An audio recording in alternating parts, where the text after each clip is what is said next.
भाई बहनों, मैं आप लोगों को एक नाग पंचमी के विषय में एक कहानी सुना रही हूँ।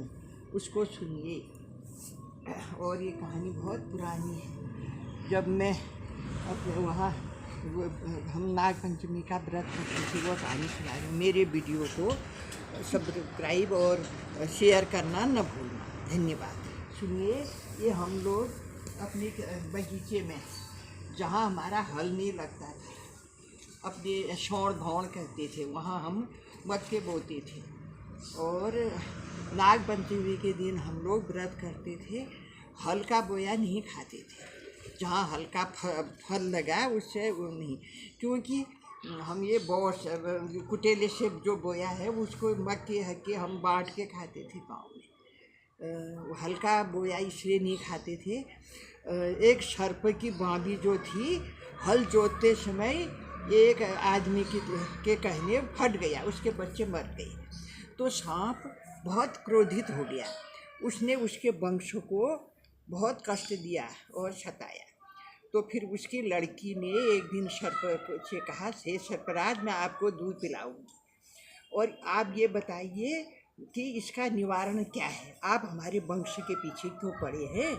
तो उसने कहा, ऐसा करो, नाग पंचमी जो है इसका व्रत करो। नाग पंचमी के व्रत दिन के दिन जो हल के फन से जहाँ पर नहीं लगा है हल, जहाँ उस ज़मीन में जो अनाज पैदा होता है उस अनाज को खाना। और तुम्हारे परिवार में सब महिलाएं ये व्रत करेंगी। इससे सर्प का जो हमारे वो बाँबी वो मेरे बच्चे मरे थे, वो पाप से मुक्त हो जाएंगे। और ये कहानी है। और ये कहानी ये भी है, सर्प यज्ञ जब कद्रो और बिंता ने वो उसके घोड़े, सूर्य के घोड़े को काला है कि सफ़ेद है करके बाजी लगाई थी, तो कद्रो ने झूठा उसके पूँछ में सर्प लगा दिए। अपनी बहन को जो बाजी शर्त से हरा दिया। तो उसने जो सर्प नहीं आए थे माँ के कहने पर, उसको उन्होंने शाप दिया कि तुम जन्मेजय के यज्ञ में भस्म हो जाओगे। तो आज के दिन वो जन्मेजय का यज्ञ भी हुआ था, कहते हैं नाग पंचमी को।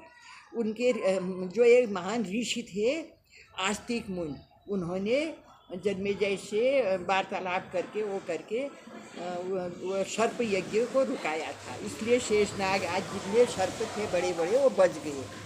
बोलो नाग पंचमी की जय। मेरे भी ये मक्के हुए हैं, तब मुझे अपने गांव की याद आ रही है। ये मक्के हम लोग नाग पंचमी के दिन इसको दाने निकाले, फिर सिलबट्टे में पीस के तवे में हम इसकी छाई रोटियां बनाते थे। तो एक दो रोटी पहुंचने वाली ही अगल बगल भी दिया, जिसके मक्के नहीं हो रहे हैं तो मिलके खाते थे। बोलो नाग पंचमी की जय। और कल को संक्रांति के दिन ये हमारे वहाँ ये पिनालू कहते हैं, ये पिनालू की ऐसी सब्जी ये भी बांट के खाते हैं। बोलो नाग पंचमी की जय।